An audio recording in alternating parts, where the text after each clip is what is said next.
Bueno, segunda parte del video. Recuerdan que en el anterior apareció una pieza aquí despostillada, pues ya ubiqué de dónde es. Es de la carcasa. Ver que está roto.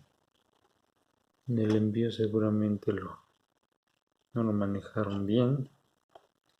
Y pues, aunque parece no afectarlo en su funcionamiento, pues vamos a ver si dentro de no viene algún otro desperfecto.